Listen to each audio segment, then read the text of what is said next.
Hello day students, welcome to fusion lab again. আজকে আমরা শিখব পার্ট 2, অ্যাফার্মেটিভ টু ইন্টারোগেটিভ। আচ্ছা, তাহলে চলো শুরু করা যাক। অ্যাফার্মেটিভ টু ইন্টারোগেটিভ করার জন্য আমাদের বেসিক কিছু রুলস জানতে হবে। সেটা হচ্ছে, দেখো, সবার আগে চেক করতে হবে যে সেন্টেন্স আমরা সলভ করব সেটা কি অলরেডি অ্যাফার্মেটিভ করা আছে নাকি নেগেটিভ করা আছে। যদি কোনো সেন্টেন্স অলরেডি অ্যাফার্মেটিভ করা থাকে তাহলে আমাদের করতে হবে কি নেগেটিভ। কি করতে হবে? নেগেটিভ করতে হবে। যেমন হি ইজ আ ডক্টর, সে একজন ডাক্তার। তাহলে এই যে সেন্টেন্সটা, এটা অলরেডি কিসে আছে? অ্যাফার্মেটিভ করা আছে। তাহলে আমি যখন ইন্টারোগেটিভ করব এর সাথে কি থাকবে? নেগেটিভ করতে হবে। যেমন সবার আগে কাজ হচ্ছে এখানে অক্সিলারি ভার্বটা যেটা আছে ইজ, সেটাকে সবার আগে সামনে নিয়ে আসতে হবে। ইজ, তারপর কি করতে হবে? একটা নট লাগাতে হবে। তাহলে ইজেন্ট, এখানে সাবজেক্ট কি আছে? হি, হিটাকে পরে আনতে হবে। ইজেন্ট হি, তারপর আছে এ, তারপর আছে কি? ডক্টর। তাহলে ইজেন্ট হি আ ডক্টর। সর্বশেষে কি দিতে হবে? Note of interrogation. এটার নাম হচ্ছে নোট অফ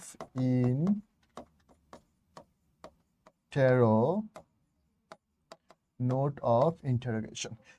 তাহলে আমরা বুঝতে পারলাম যে যদি কোনো সেন্টেন্সে অলরেডি অ্যাফার্মেটিভই করা থাকে সেটাকে আমরা কি করব? আমরা নট লাগিয়ে এটাকে নেগেটিভ করে ফেলবো। আচ্ছা, আরেকটা দেখি। He is not a doctor, say doctor না। এখানে অলরেডি কি করা আছে? নট লাগানো আছে। তাহলে এটাকে আমরা করতে হবে অ্যাফার্মেটিভ। কি করব? অ্যাফার্মেটিভ করব।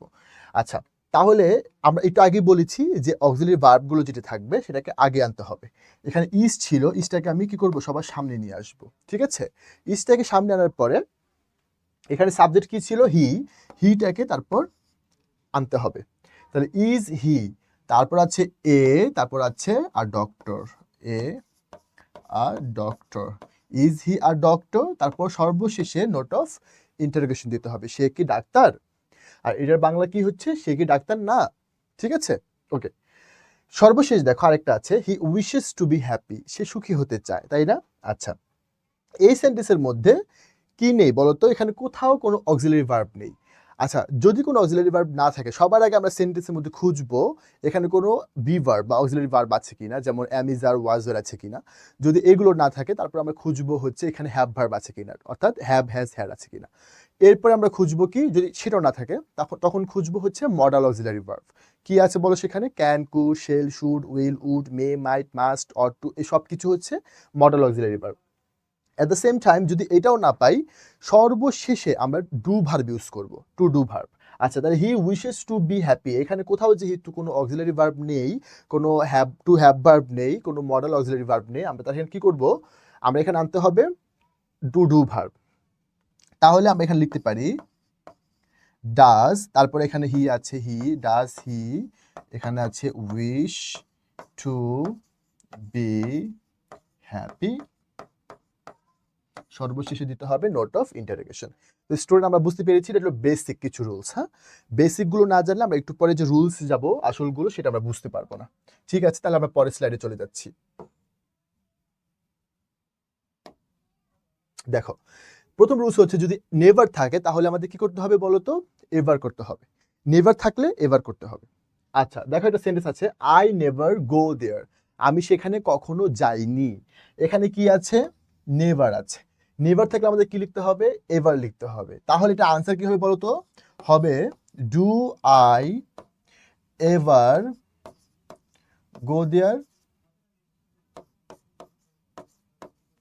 ঠিক আছে, এখানে আমরা কি করলাম? টু ডু ভার্ব আনলাম। আমি একটু আগে শিখিয়েছি যদি আমরা কোনো সেন্টেন্সে অক্সিলারি ভার্ব না পাই তখন সর্বশেষ আমরা কি করতে পারি? সেখানে টু ডু ভার্ব ব্যবহার করতে পারি। তাহলে যেহেতু এখানে এই সেন্টেন্সের মধ্যে কোথাও আমাদের অক্সিলারি ভার্ব ছিল না, অক্সিলারি না থাকার কারণে এখানে আমরা টু ডু ভার্ব ইউজ করেছি। তাহলে আয়ের সাথে ডু হয়, ডু আই এভার গো দেয়ার, এবং সর্বশেষে কি দিতে হবে? নোট অফ ইন্টারোগেশন দিতে হবে। আশা করি আমরা প্রথম রুলস বুঝতে পেরেছি খুব ইজি ভাবে, তাই না? আমরা এখন দ্বিতীয় নাম্বার রুলস দেখি। দেখো কি আছে, নাথিং থাকলে এনিথিং হবে। নাথিং থাকলে কি হবে? এনিথিং হবে। আচ্ছা, এই পুরো সেন্টেন্স দেখো, he has nothing to say regarding this, তার এই বিষয়ে কোনো কিছু বলার নাই, তাই না? এখানে কি আছে? নাথিং আছে। তার নাথিং থাকলে তো এনিথিং হবে, এটা একদম কনফার্ম, শিওর, তাই না? আচ্ছা, এখন বিষয়টা হচ্ছে এখানে কোনো অক্সিলারি ভার্ব আছে কি নাই খুঁজে দেখি। সবার আগে auxiliary verb am, is, are, was, were আছে নাই? তাহলে পরে খুঁজতে হবে কি? To have verb, have, has, had আছে, হ্যাঁ আছে, এই যে হ্যাজ আছে এখানে, তাহলে এখানে টু হ্যাভ ভার্ব আছে। তাহলে এই যেহেতু এখানে অলরেডি টু হ্যাভ ভার্ব আছে, আমাদের কি করতে হবে, সেই হ্যাভটাকে বা হ্যাজটাকে আগে নিয়ে যেতে হবে। তাহলে আমরা লিখলাম এখানে হ্যাজ, তারপর হি আছে, হি, হ্যাজ হি, এরপর নাথিং থাকলে কি হবে, এনিথিং হবে, হ্যাজ হি এনিথিং। বাকি আর কোন পরিবর্তন নেই, যা আছে তাই, ঠিক আছে, যে ডট ডট মানে কি, যা আছে তাই। তাহলে টু সে রিগার্ডিং দিস, লাস্টে নোট অফ ইন্টারোগেশন। খুবই সহজ, হ্যাঁ। প্রথমটার মধ্যে হচ্ছে নেভার থাকলে এবার, দ্বিতীয়টা হচ্ছে নাথিং থাকলে এনিথিং। কিন্তু দুইটার মধ্যে খুঁজবো আগে কোনো অক্সিলারি ভার্ব আছে কি নাই। অক্সিলারি ভার্ব থাকলে সেখান থেকেই নিতে হবে, আর না থাকলে আমাদের টু ডু ভার্ব আনতে হবে, কারণ যার কেউ নাই তার কে আছে, তার আল্লাহ আছে, ঠিক আছে। এরকম যদি কোনো ভার্ব না থাকে তাহলে তার ডু ভার্ব আছে, আমরা সেটাকে ইউজ করব। ওকে, 3 নাম্বার রুলস দেখো, আরো চমৎকার। যদি কোথাও এভরিবডি, এভরিওয়ান, অল এগুলো থাকে, তাহলে আমরা কি করব, সেখানে হু থাকবে প্লাস ডু, ডাজ, ডিড এগুলো থাকবে, প্লাস নট প্লাস ভার্ব থেকে বাকি অংশ থাকবে, ঠিক আছে। খুব ইজি ভাবে বোঝাচ্ছি। এখানে আছে everybody wants to be happy, প্রত্যেকে কি করতে চায়, সুখী হতে চায়। এখানে এভরি আছে না, বলো তো, এভরিবডি আছে না, যদি থাকে আমাদের শুরু হবে কি দিয়ে, হু দিয়ে শুরু হবে, তাহলে আমরা লিখলাম হু, শেষ। এরপরে যেহেতু এভরিবডি আছে, আমরা এখানে লিখবো তাহলে ডাজ, হু ডাজ, এরপরে কি আছে, নট, তাহলে হু ডাজ নট, পরে ভার্ব থেকে বাকি অংশ, ভার্ব এখান থেকে শুরু করে, তাই না, এখান থেকে বাকি সবকিছু। তাহলে হু ডাজেন্ট বা হু ডাজ নট, যা খুশি দিতে পারো, ওয়ান্ট টু বি হ্যাপি, কে সুখী হতে চায় না। প্রশ্ন হচ্ছে, আমরা প্রশ্নের মধ্যে ছিল সবাই সুখী হতে চায়, আর আমরা প্রশ্ন করেছি কে সুখী হতে চায় না, কোশ্চেন করেছি, তাই না, তাহলে ইন্টারোগেটিভ হয়ে গেছে। ওকে, তাহলে রুল নাম্বার 4 এ আছে, দেখো এটা পারলে এটাও পারবা। নোবডি, নান, নো ওয়ান যদি এইগুলো থাকে, তাহলে হু প্লাস ভার্ব থেকে বাকি অংশ হবে, ঠিক আছে। খুব ইজি ভাবে বুঝো, এগুলো কিন্তু অনেক কঠিন জিনিস না, ইজি ভাবে বুঝলেই সব সহজ। তাহলে এখানে দেখো নোবডি আছে, আছে না, নোবডি আছে, এই নোবডি থাকার কারণে এখানে আমরা হু লিখবো। তার মানে আমরা বুঝতে পারলাম এভরিবডি, এভরিওয়ান এগুলো থাকলেও হু বসে, এবং নোবডি, নো ওয়ান এগুলো থাকলেও কি বসে, হু বসে। তাহলে আমরা এখানেও কি করব, হু লিখবো, হু। এরপরে আছে কি, ভার্ব থেকে বাকি অংশ, অর্থাৎ নেগেটিভ থাকলে সেটা তার নেগেটিভ করার দরকার হয় না। দেখো এখানে অলরেডি নেগেটিভ ছিল না, এটা অ্যাফার্মেটিভ ছিল, আমি তোকে শিখিয়েছিলাম একটু আগে, যদি অ্যাফার্মেটিভ থাকে সেটাকে কি করতে হবে, সেটাকে নেগেটিভ করতে হবে। কিন্তু যেটা অলরেডি নেগেটিভ করাই আছে, নেগেটিভকে আমরা কি করব, সেটাকে আমরা অ্যাফার্মেটিভ ফর্মে রাখবো, তাই না, এটা আমরা শিখিয়েছি প্রথম বেসিক রুলসের মধ্যে। তাহলে এখানে অলরেডি নেগেটিভ করাই আছে, আমাকে আর নতুন করে কি করতে হবে না, সেখানে নেগেটিভ করতে হবে না। তাহলে হু, এরপর ভাব থেকে বাকি অংশ, ঠিক আছে, বাকি থেকে ভাব থেকে কোনটা কি, বিলিভস আর ডিসঅনেস্ট। তাহলে এখানে লিখতে পারি আমরা who believes a dishonest person, কে একটা অসৎ ব্যক্তিকে পছন্দ করে বা বিশ্বাস করে, কেউই করে না। তাহলে আমরা 3 নাম্বার আর 4 নাম্বার সেম ভাবে বুঝলাম, যে এভরিবডি, এভরিওয়ান, অল থাকলে আগে লিখতে হবে হু, তারপর ডু ডিড ডাসের মধ্যে একটা আনতে হবে, তারপর নট দিতে হবে, তারপর ভার্ব থেকে বাকি অংশ, শেষ। এরপরে 4 নাম্বার রুলসের মধ্যে আছে নোবডি, নো ওয়ান, নান এগুলো থাকলে আগে হু, তারপর ভার্ব থেকে বাকি অংশ, ঠিক আছে না, খুবই সহজ। ওকে, 5 নাম্বার রুলস দেখো, এখানে আছে এভরি প্লাস নাউন থাকলে ইজ দেয়ার এনি হবে, তারপর হু, তারপর প্লাস নেগেটিভ করতে হবে, ঠিক আছে। আচ্ছা দেখো এখানে এভরি আছে, এখানে একটা কি আছে, নাউন আছে, তাহলে এটা একটা নাউন। আমরা একটু আগে কিন্তু এভরি রুলস করেছিলাম, তাই না, বলো বন্ধুরা। কিন্তু এভরি রুলস করার মধ্যেও সেখানে আমরা কি করেছিলাম, এভরির মধ্যে আমরা কোনো কিছু পরিবর্তন করিনি, হ্যাঁ, এখানে আমরা কি করিনি, কোনো পরিবর্তন করিনি।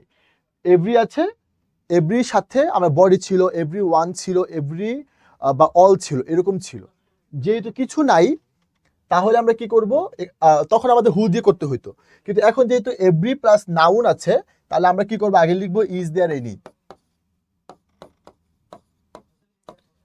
ইজ দেয়ার এনি, তারপর আছে পারসন, তাহলে person, is there any person, তারপর কি আছে, এখানে ডট দেওয়া আছে, তার মানে এখানে is there any person who,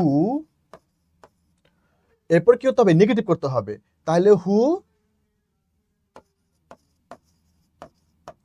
doesn't want to be, is there any person who doesn't want to be happy? এরকম এরকম মানুষ আছে যারা কিনা সুখী হতে চায় না, ঠিক আছে? এটা কিন্তু খুব ইজি ভাবে এবং এটা খুব ইম্পর্টেন্ট একটা রুলস। এটা আমাদের তোমরা ডাবল টিক দিতে পারো এবং যদি পরীক্ষাতে আসে তাহলে এরকম প্রশ্ন আসতে পারে। 99% স্টুডেন্ট এখানে পারে না, ঠিক আছে? যে ইজ দ্যাট এনি লেখার পরে এখানে পার্সন থাকে, পার্সনটাকে আইডেন্টিফাই করতে পারে না, তারপর হু দিতে হবে, হু এর পরে কোনো ডু ভার্ব দেয় না, কিছুই দেয় না, ঠিক আছে? তাহলে এটাও কাটা যাবে। তাহলে এরকম ভাবে করতে হবে, কেমন? ওকে, নেক্সট রুলস। 6 নাম্বার দেখো কি আছে, দেয়ার থাকলে ওয়াট হয়, ঠিক আছে? এখানে আছে দেখো এই যে দেয়ার আছে, তাহলে আমরা কি লিখবো এখানে? তাহলে এখানে আমরা ওয়াট লিখবো। What is use of it,